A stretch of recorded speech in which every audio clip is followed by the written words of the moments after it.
अज़ीज़ तलबा, अस्सलामु अलैकुम वरहमतुल्लाहि वबरकातुहू। आज हम लोग जमात नहम की उर्दू की किताब इसके हिस्सा नसर की कहानी नंबर 4 नसूह और सलीम की गुफ्तगू इसका आगाज़ करेंगे। आप लोग अपनी किताब का सफ़ा नंबर 28 इसको खोल लें और सबसे पहले इसके मुसन्निफ़ का नाम है डिप्टी नज़ीर अहमद दहलवी। अज़ीज़ तलबा, डिप्टी नज़ीर अहमद दहलवी 1831 में पैदा हुए और 1912 में आपने वफ़ात पाई। नज़ीर अहमद के वालिद का नाम मौलवी सआदत अली था।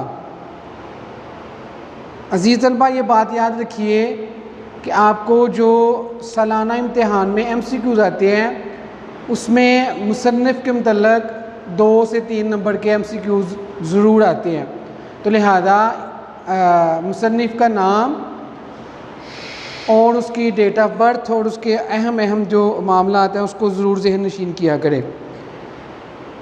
अब हम लोग इसको शुरू करते हैं कहानी को। इसका सबसे पहले इसका मकासद तदरीस, इसका पढ़ने का मकसद क्या है, वो लिखते हैं कि सबसे पहले तलबा को उर्दू नावल की इब्तदाई सूरत से मुतारिफ़ कराना। नंबर 2, तलबा को अदाब माशरत से आगाह करना। नंबर 3, तलबा को ज़ुबान की सलालत और मुहावरात के इस्तेमाल से रोशनास कराना। सलालत से मानी होता है रवानी। आगे नंबर 4, तलबा को बताना कि एक अच्छा तालिब इल्म कैसे बना जा सकता है। तारुफ़, दिल्ली में एक साल हैज़े की सख्त वबा आई। वबा कहते हैं मर्ज़ को। नसूह भी दीगर अफराद की तरह हैज़े में मुब्तला हुआ और समझा कि मौत करीब है। मायूसी के आलम में उसे आक़बत की फ़िक्र हुई। आक़बत कहते हैं आखिरत को, मरने के बाद वाली ज़िंदगी को। डॉक्टर ने उसे ख्वाब आवर सोने की दवा, नींद की दवा दी तो वो सो गया। ख्वाब में उसने मरने के बाद आक़बत के दिल दहला देने वाले मनाज़र दिखे। दिल दहला देने वाले, दिल को हिला देने वाले। तो हड़बड़ा कर उठ बैठा परेशान होकर। ख्वाब से बेदार होना जागना। तो नसूह को अपनी और अपने ख़ानदान की बेमकसद ज़िंदगी पर अफसोस हुआ। उसने गुज़श्ता ज़िंदगी की तलाफ़ी का अहद किया। तलाफ़ी का अहद करना कि तलाफ़ी कहते हैं माफ़ी मांगना, अहद करना, वादा करना। अपनी बीवी फ़हमीदा को ख़ानदान की इस्लाह के लिए अपना मददगार बनाया। इसी सिलसिले में एक रोज़ अपने बेटे सलीम को बाला खाना कहते हैं घर की दूसरी मंजिल, बलाई मंजिल, ऊपर वाली मंजिल पर सुबह के वक्त बेराड़ा के ज़रिए बुला भेजा। बेराड़ा कहते हैं जगाने वाली को। आज तो मियाँ बीवी में ये कोलो करार हुआ।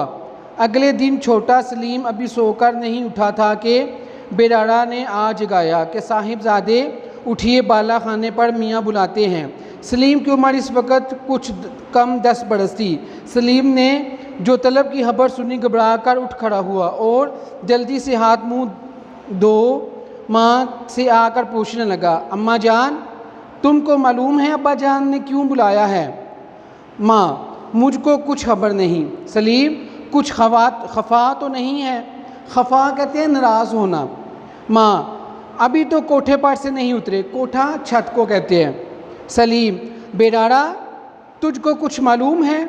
बेराड़ा, मियाँ, मैं ऊपर लोटा लेने गई थी। मियाँ अकेले बैठे हुए किताब पढ़ रहे थे। मैं आने लगी तो मियाँ ने आपका नाम लिया और कहा कि उनको भेज दीजिए। सलीम, सूरत से कुछ गुस्सा तो नहीं मालूम होता था? बेराड़ा, नहीं तो। सलीम, तो अम्मा जान, ज़रा तुम भी मेरे साथ चलो। माँ, मेरी गोद में लड़की सोती है, तुम इतना डरते क्यों हो? जाते क्यों नहीं? सलीम, कुछ पूछेंगे? माँ, जो कुछ पूछेंगे तुम उसका माकूल तौर पर जवाब दे देना। माकूल कहते हैं मुनासिब को। गर्ज सलीम डरता डरता ऊपर गया और सलाम करके अलग जा खड़ा हुआ। बाप ने प्यार से बुलाकर पास बिठा लिया और पूछा, बाप, क्यों साहिब आज मदरसे नहीं गए? बेटा जी बस जाता हूँ, अभी कोई घंटे भर की देर और है। बाप तुम अपने भाईजान के साथ मदरसे जाते हो या अलग? बेटा कभी कभार भाईजान के साथ चला जाता हूँ वरना अकेला जाता हूँ। बाप क्यों? बेटा अगले महीने इम्तिहान होने वाला है, छोटे भाई जान इसी के वास्ते तैयारी कर रहे हैं। सुबह सवेरे उठकर किसी हम जमात के यहाँ चले जाते हैं, वहाँ उनको देर हो जाती है तो फिर घर भी नहीं आते। मैं जाता हूँ तो उनको मदरसे में पाता हूँ। बाप क्या अपने घर में जगह नहीं कि दूसरों के घरों में कि दूसरों के यहाँ जाते हैं? बेटा जगह तो है, मगर वो कहते हैं कि यहाँ बड़े भाईजान के पास हर वक्त गुंजफा और शतरंज हुआ करती है, इत्मीनान के साथ पढ़ना नहीं हो सकता। बाप तुम भी शतरंज खेलनी चाहते हो? बेटा मोहरे पहचानता हूँ, चालने जानता हूँ, मगर कभी खुद खेलने का इत्तेफाक नहीं हुआ। बाप मगर ज़्यादा दिनों तक देखते देखते यकीन है कि तुम भी खेलने लगोगे। बेटा शायद मुझको उम्र भर भी शतरंज खेलनी ना आएगी। बाप क्यों, क्या ऐसी मुश्किल है? बेटा मुश्किल हो या ना हो मेरा जी ही नहीं लगता। बाप सबब? बेटा मैं पसंद नहीं करता। बाप चूँकि मुश्किल है अक्सर मुब्तदी घबराया करते हैं। मुब्तदी कहते हैं इब्तिदा में, इब्तिदान। मुझको यकीन है कि गुंजफा में तुम्हारी तबीयत खूब लगती होगी, वो बनिस्बत शतरंज के बहुत आसान है। बेटा हाँ शतरंज की निस्बत कर गुंजफा को ज़्यादा नापसंद करता हूँ। ये नंबर 1 लिखा हुआ है बेटा, ये नीचे देखें एंड वाली लाइन पे इसने गुंजफा की तशरीह की है। बाप हाँ शतरंज में तबीयत पर ज़ोर पड़ता है और गुंजफा में हाफजे पर। बेटा मेरी नापसंदीदगी का कुछ ख़ास कर यही सबब नहीं है, बल्कि मुझको सारे खेल बुरे मालूम होते हैं। बाप तुम्हारी इस बात से मुझको ताज्जुब होता है और मैं तुमसे तुम्हारी नापसंदीदगी का असली सबब सुनना चाहता हूँ, क्योंकि शायद अब से 5 या 6 महीने पहले जिन दिनों मैं बाहर के मकान में बैठा करता था, मैंने खुद तुमको हर तरह के खेलों में नहायत शौक़ के साथ शरीक होते देखा है। बेटा आप दुरुस्त फरमाते हैं, मैं हमेशा खेल के पीछे दीवाना बना रहता था, मगर अब तो मुझको एक दिली नफ़रत हो गई है। बाप आखिर इसका कोई सबब ख़ास होगा? बेटा आपने अक्सर 4 लड़कों को किताबें बगल में दाबे गली में आते जाते देखा होगा। बगल में दाबे पहलू, बगल कहते हैं पहलू को, दाबे दबाना। बाप वही जो गोरे गोरे 4 लड़के हैं एक साथ रहते हैं। फटी जूतियाँ, फटी जूतियाँ कहते हैं फटी हुई जूती, मुंडे हुए सर, ऊंचे पजामे, नीची चोलियाँ, चोली कहते हैं कमीज़ को, कमीज़ को। बेटा हाँ जनाब वही 4 लड़के। बाप फिर? बेटा भला आपने कभी इनको किसी किस्म की शरारत करते देखा है? बाप कभी नहीं। बेटा जनाब कुछ अजब आदत इन लड़कों की है, वो राह चलते हैं तो गर्दन नीचे किए हुए, अपने से बड़ा मिल जाए तो जान पहचान हो या ना हो इनको सलाम कर लेना ज़रूर। कई बरस से इस मोहल्ले में रहते हैं मगर कानों कान खबर नहीं। मोहल्ले में कोड़ियों लड़के बड़े पड़े हैं, कोड़ियों बीसियों बहुत ज़्यादा, लेकिन इनको किसी से कुछ वास्ता नहीं। आपस में ऊपर तले चारों भाई हैं, ना कभी लड़ते हैं ना कभी झगड़ते हैं, ना गाली बकते हैं ना कसम खाते हैं, ना झूठ बोलते हैं, ना किसी को छेड़ते हैं, ना किसी पर आवाज़ कसते हैं। आवाज़ कसना तंज़ो मजाक करना।